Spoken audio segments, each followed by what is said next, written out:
സാധാരണ ഡീക്കൻറ്റ് സെയിൽ ചെയ്താൽ തിരിച്ച് ഒരു ഫീഡ്ബാക്കും പറയാത്ത ചിലർ ഈ ഒരു പെർഫ്യൂമിന്റെ കാര്യത്തിൽ എനിക്ക് വോയിസ് മെസ്സേജ് ഇട്ടു, ചേട്ടാ ഒന്നും പറയാനില്ല, വാങ്ങിയില്ലെങ്കിൽ നിങ്ങൾ പറഞ്ഞത് വൻ നഷ്ടം തന്നെയാണ് ഈ perfume. Hugo boss the saint absolute, ആ ഒരു പെർഫ്യൂം നമ്മൾ ഓൾറെഡി റിവ്യൂ ചെയ്തിട്ടുണ്ട്. എന്നെ കാണാൻ ഒരു സുഹൃത്ത് വന്നപ്പോൾ ഞാൻ ചോദിച്ചതാണ്, നീ ഏത് പെർഫ്യൂം അടിച്ചിരിക്കുന്നത്, ഞാൻ അങ്ങോട്ട് ചോദിച്ച് എനിക്ക് റിവ്യൂ ചെയ്യാൻ വേണ്ടി തന്ന ഒരു പെർഫ്യൂമാണ് ഹ്യൂഗോ ബോസ് ദി അബ്സല്യൂട്ട്. ഞാൻ അങ്ങനെ ചോദിക്കാറില്ല, റിവ്യൂ ചെയ്യാൻ തരാമോ എന്ന് ചോദിക്കാറില്ല, പക്ഷേ ചുരുക്കം ചില പെർഫ്യൂംസിനോട് എനിക്ക് അങ്ങനെ ഒരു കൗതുകം തോന്നാറുണ്ട്. അങ്ങനെ ഞാൻ ചോദിച്ച് റിവ്യൂ ചെയ്ത പെർഫ്യൂമാണ് ഹ്യൂഗോ ബോസ് ദി അബ്സല്യൂട്ട്. ഞാൻ റിവ്യൂ ചെയ്തിട്ടുമുണ്ട്.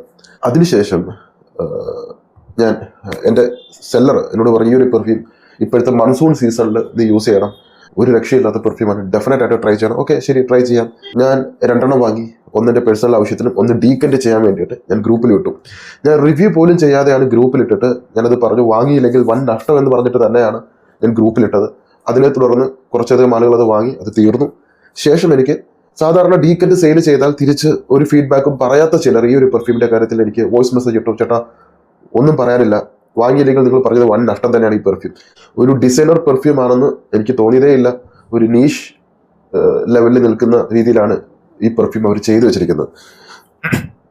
നിങ്ങൾ മറക്കാതെ ട്രൈ ചെയ്യേണ്ട ഒരു പെർഫ്യൂമാണ് Hugo Boss the scent elixir for him. 2024 ഈ പെർഫ്യൂം ലോഞ്ച് ചെയ്തത്. ഇതിന്റെ പെർഫ്യൂമർ ഡെല്ലി ഹാഷം റോയ്സ് എന്ന പെർഫ്യൂമറാണ് ഇത് മേക്ക് ചെയ്തത്. ഇനി ഇതിന്റെ saint profile warm spicy lavender woody aromatic powdery fresh spicy. Top നോട്ടിൽ കൊടുത്തിട്ടുള്ളത് 3 നോട്ടാണ് ഇവർ മുഴുവനായി കൊടുത്തിരിക്കുന്നത്. അത് ശരിക്കും പറഞ്ഞാൽ ആ മണമല്ല നമുക്ക് നമ്മുടെ നാട്ടിൽ കിട്ടുന്നത്. ടോപ്പ് നോട്ടിൽ കൊടുത്തിരിക്കുന്നത് റെഡ് പെപ്പർ, മിഡിൽ നോട്ടിൽ ലാവൻഡർ, ബേസ് നോട്ടിൽ സാൻഡൽവുഡ്. ഇനി മണവും കാര്യങ്ങളൊക്കെ പറയാം. കയ്യിലിരിക്കുന്ന ടെസ്റ്റർ ബാച്ചാണ്. ബാച്ച് കോഡ് 4326 ആണ് batch code. Oil concentration elixir ആണ്, സോ നല്ല ഓയിൽ കോൺസെൻട്രേഷൻ ഉണ്ട്. ബാച്ച് കോഡ് താഴെ കൊടുത്തിട്ടുണ്ട് 4326 Hugo Boss the scent elixir. ഇവിടെ ഹ്യൂഗോ ബോസിന്റെ ലോഗോ കാണാം, മെറ്റൽ ക്യാപ്പ്, സ്പ്രെയർ, നല്ല സ്പ്രെയർ ഓൾറെഡി അടിച്ചിട്ടുണ്ട്. ഇതിന് ഒരു ഡിസ്റ്റിങ്റ്റീവ് ആയിട്ടുള്ള ഒരു സ്മെല്ലാണ് ഇതിന്. നമുക്ക് അങ്ങനെ പരിചിതമായിട്ടുള്ള ഒരു പെർഫ്യൂമായിട്ട് ഒരു ബന്ധമില്ല. ഇപ്പം ഒരുപാട് ഡീക്കൻറ്റ് കൊടുത്തിട്ടുണ്ടെങ്കിൽ പലരും എന്നോട് പറഞ്ഞ ഒരു കോംപ്ലിമെന്റ് എന്ന് പറയുന്നത്, ചേട്ടാ ഈ ഒരു പെർഫ്യൂം നമ്മൾ ഇതുവരെ ട്രൈ ചെയ്തതായിട്ട് ഒരു ബന്ധമില്ലല്ലോ, ഭയങ്കര യുണീക്ക് ആണല്ലോ. അതാണ് ഇതിന്റെ പ്രത്യേകത. ഇതിൽ ചേർത്തിരിക്കുന്നത് മാനിൻക എന്നൊരു ഫ്രൂട്ട്, അത് ആഫ്രിക്കൻ ഭൂഖണ്ഡത്തിൽ വിളയുന്ന ഒരു ഫ്രൂട്ടാണ് മാനിൻക. ആ ഒരു നോട്ടാണ് ഇതിൽ ചേർത്തിരിക്കുന്നത്. നമുക്കൊന്നും ഫെമിലിയർ അല്ല ആ ഒരു മണം. മാനിൻകായുടെ നോട്ട് നമുക്ക് ഫെമിലിയർ അല്ല. അതുകൊണ്ട് തന്നെ നമുക്കൊരു കൗതുകമായിരിക്കും. നമ്മുടെ മൂക്കിൽ ഇതുവരെ കിട്ടിയിട്ടില്ലാത്ത ഒരു മണം കിട്ടുമ്പോഴാണല്ലോ അയ്യോ ഇത് യുണീക്ക് ആണല്ലോ, ഇത് കൊള്ളാമല്ലോ എന്നൊരു തോന്നൽ വരുന്നത്. അതുകൊണ്ട് തന്നെ ഇതിൽ ചേർത്തിരിക്കുന്ന മാനിൻക നമുക്ക് ഫെമിലിയർ അല്ലാത്തത് കൊണ്ട് ഒരു യുണീക്നെസ് ഉണ്ട്. ഇൻവിക്റ്റിക്സ് എലിക്സർ, അതുപോലെ തന്നെ എനിക്ക് ഡോൾച്ചൻ ഗബാന അറേബ്യൻ നൈറ്റ് അങ്ങനെ ഒരെണ്ണമുണ്ടോ, ഒരു ഡേറ്റ്സിന്റെ ഒക്കെ ഒരു മണമുള്ളത്, ഒരു നീല കളറോ റെഡ് കളർ ബോട്ടിൽ, അങ്ങനെ 1-2 പെർഫ്യൂമിലൊക്കെ ഇതേപോലുള്ള ഒരു ഫീൽ എനിക്ക് കിട്ടി. പക്ഷേ ഈ മണമല്ല അതിന്, ഈ ഒരു പെർഫ്യൂമിന്റെ മണമല്ല. പക്ഷെ എന്തോ എനിക്കൊരു ഡേറ്റ്സിന്റെ ഒരു ഈന്തപ്പഴത്തിന്റെ ഒക്കെ ഒരു മണവും, പിന്നെ അല്പം സ്പൈസിനെസ്സും, ചെറിയ ലാവൻഡറും. ഇത് ഭയങ്കര എന്താ പറയുക, ഒരു സ്വീറ്റ് പെർഫ്യൂമാണ്. സ്വീറ്റ് പെർഫ്യൂമാണ്, ആവശ്യത്തിന് സ്പൈസിനെസ് ഒക്കെ ചേർത്ത് നല്ല ഒരു നീഷ് ക്വാളിറ്റി പെർഫ്യൂം. സിന്തറ്റിക്കേ അല്ല, ഡിസൈനർ ലെവലും അല്ല, നീഷ് ലെവലിൽ ചെയ്തിരിക്കുന്ന ഒരു വർക്ക്.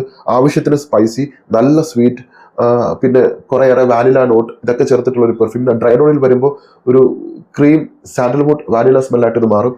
അതാണ് ഈ ഒരു പെർഫ്യൂം. ഇതെനിക്ക് ഇതിന്റെ ഈ മാനിൻകായുടെ മണം നമുക്ക് ഫെമിലിയർ ഇല്ലാത്തത് കൊണ്ട് എനിക്കത് പറഞ്ഞു തരാനോ അറിയില്ല. നിങ്ങൾ എക്സ്പീരിയൻസ് ചെയ്യേണ്ട ഒരു പെർഫ്യൂമാണ്. ഞാൻ ഉറപ്പിച്ച് പറയുന്നു, ഈ ഒരു പെർഫ്യൂം 10 ml 5 ml ഡീക്കൻറ്റ് ട്രൈ ചെയ്തവർ ഉറപ്പായിട്ടും അവരുടെ കളക്ഷനിൽ വാങ്ങി വെക്കും. ഇപ്പോൾ പെർഫ്യൂം കളക്ട് ചെയ്യുന്നവരാണെങ്കിൽ ഉറപ്പായിട്ടും ഈ ഒരു പെർഫ്യൂം വാങ്ങി വെക്കും. അവർ ഉറപ്പായിട്ടും ഫുൾ ബോട്ടിലും വാങ്ങും. എനിക്ക് ഉറപ്പിച്ച് പറയാൻ പറ്റും. അത്രയ്ക്ക് നല്ല രീതിയിൽ വെൽ ബ്ലെൻഡഡ് ആയിട്ടുള്ള ജ്യൂസാണ്. നല്ല നോട്ട്സ് ഒക്കെ ചേർത്തിട്ടുണ്ട്. നമുക്ക് ഇഷ്ടപ്പെടുന്ന മണം ഇപ്പോഴത്തെ ഈ ഒരു മൺസൂൺ സീസണിൽ ഉപയോഗിക്കാൻ പറ്റുന്ന ഒരു പെർഫ്യൂം. ഇനി എടുത്തു പറയേണ്ടത് ഇതിന്റെ പെർഫോമൻസ്, സ്ട്രോങ് പെർഫോമൻസ് ആണ്. ബീസ്റ്റ് ആണ്. നിങ്ങൾക്ക് എന്തെങ്കിലും സംശയം ഉണ്ടെങ്കിൽ ഫ്രാഗ്രൻറ്റിക്കയിൽ നോക്കാം, മറ്റു റിവ്യൂസ് നിങ്ങൾക്ക് നോക്കാം. നല്ല പെർഫോമൻസ് ഉണ്ട്. അതേപോലെ തന്നെ സ്ട്രോങ് പ്രൊജക്ഷൻ ആണ്. പ്രൊജക്ഷനും ലോങ്ജെവിറ്റിയും സ്ട്രോങ് ആണ്. ഒരു റിച്ച് ഫീൽ തരുന്ന, ഒരു യുണീക്ക്, മറ്റുള്ളവരിൽ നിന്ന് വ്യത്യസ്തനാക്കുന്ന ഒരു മണം. അതുപോലെ തന്നെ എല്ലാവർക്കും ഇഷ്ടപ്പെടുന്ന ഒരു മണം. ഒഫൻസീവ് അല്ല. അടുത്ത് നിൽക്കുന്നവർക്ക് തലവേദനയോ അങ്ങനെ ഡിസ്റ്റർബൻസ് ഒന്നും ഉണ്ടാവുന്നില്ല. മറിച്ച് അവർ ശ്രദ്ധിക്കും. കാലാവസ്ഥ ഇപ്പോൾ ഉള്ള ഈ ഒരു മഴയും കാറ്റും തണുപ്പും മൂടിക്കെട്ടിയ കാലാവസ്ഥ, ഓഫീസിൽ AC ആണെങ്കിൽ ഉപയോഗിക്കാം, രാത്രി വൈകുന്നേരം ഉപയോഗിക്കുക. ഇതൊരു ഗേൾ ഫ്രണ്ട് ഉണ്ടെങ്കിൽ അവരുമായിട്ടുള്ള ഏറ്റവും പ്രിയപ്പെട്ട നിമിഷങ്ങളിൽ, സിനിമയ്ക്ക് പോകുമ്പോൾ, നല്ലൊരു ഡിന്നർ കഴിക്കാൻ പോകുമ്പോൾ, കല്യാണം പോലുള്ള ചടങ്ങുകൾ, പാർട്ടി, ക്ലബിങ്, രാത്രിത്തെ ഒന്ന് കറക്കം, പിന്നെ പിക്നിക്, അങ്ങനെയുള്ള യാത്രകളൊക്കെ പോകുമ്പോൾ ഈ ഒരു പെർഫ്യൂം ഒരു നമ്മളെ ഇൻവൈറ്റ് ചെയ്യുന്ന ഒരു മണമാണത്. അപ്പോൾ ആൾക്കാർ നമ്മുടെ അടുത്തേക്ക് ഇങ്ങനെ വരാൻ പ്രേരിപ്പിക്കുന്ന ഒരു മണം. നിങ്ങളൊന്ന് ട്രൈ ചെയ്ത് നോക്കുക. ഞാൻ പറഞ്ഞത് നിങ്ങൾക്ക് മനസ്സിലാവും ഇതിന്റെ മണവും പെർഫോമൻസും കാര്യങ്ങളും. ഡെഫിനറ്റ് ആയിട്ട് ട്രൈ ചെയ്യുക. നിങ്ങൾ സ്കിപ്പ് ആവരുത്. കാരണം വാങ്ങിയവർ പലരും നല്ല രീതിയിൽ എനിക്ക് അഭിപ്രായം പറഞ്ഞു. അതുകൊണ്ടാണ് ഞാൻ ഗ്രൂപ്പിൽ ഇടാതെ ഇപ്പൊ ഞാൻ റിവ്യൂ ചെയ്തത്. ഇതിന്റെ എത്ര മണിക്കൂർ ലാസ്റ്റ് ചെയ്യും എന്ന് ചോദിച്ചാൽ, നിങ്ങൾ വൈകുന്നേരം രാത്രിയോട് ഉപയോഗിക്കുന്നെങ്കിൽ 12 മണിക്കൂറാണ് ഇതിന്റെ ലോങ്ജിവിറ്റി. ഞാൻ പറയുന്നത് വൈകുന്നേരം രാത്രി ഉപയോഗിക്കുന്നതാണ് നല്ലത്. പിന്നെ ഓഫീസിൽ AC ആണെങ്കിൽ ഉപയോഗിക്കാം. എത്ര സ്പ്രേ, ഒരു 6-7 സ്പ്രേ മതിയാവും, 7 സ്പ്രേ മതിയാവും. പ്രൊജക്ഷൻ 3-3.5 മണിക്കൂർ സ്ട്രോങ് പ്രൊജക്ഷൻ ആണ്. പക്ഷെ ഇതിന്റെ ഒരു പ്രത്യേകത, ഇത് ഫെയ്ഡായി പോകുന്നത് വരെയും ഈ മണം നിങ്ങളെ ഇടയ്ക്കിടയ്ക്ക് ഓർമ്മിപ്പിക്കും. പോയിട്ടില്ല അതിനെ ഓർമ്മിപ്പിക്കും. നമ്മുടെ കൂടെ തന്നെ ഉണ്ടാവും ഈ മണം, പെട്ടെന്നൊന്നും ഫെയ്ഡായി പോകില്ല. കണ്ടില്ലേ, മണം അവിടെ തന്നെ ഉണ്ടാവും. നമുക്ക് ഇടയ്ക്കിടയ്ക്ക് മണം നടന്നു പോകുമ്പോൾ, ചെറിയ കാറ്റടിക്കുമ്പോൾ, ഒരാൾ അടുത്തോട്ട് പോകുമ്പോൾ, അയാൾ പോകുന്ന സമയത്ത് ചെറിയൊരു കാറ്റ് വീശി കഴിഞ്ഞാൽ നമ്മുടെ ശരീരത്തിൽ നിന്ന് മണം വരും. അപ്പം മണം ഫേഡാവുന്നില്ല, ലോങ്ജിവിറ്റി ഉണ്ട്, പ്രൊജക്ഷൻ ഉണ്ട്. പിന്നെ കോംപ്ലിമെന്റ് ഉറപ്പായിട്ടും കിട്ടുന്ന ഒരു DNA ആണ്. ആൾക്കാർ ശ്രദ്ധിക്കും, ചോദിക്കും. ഇതിന്റെ വില വരുന്നത് 100 ml 7,500 8 രൂപയാണ് റേറ്റ് വരുന്നത്.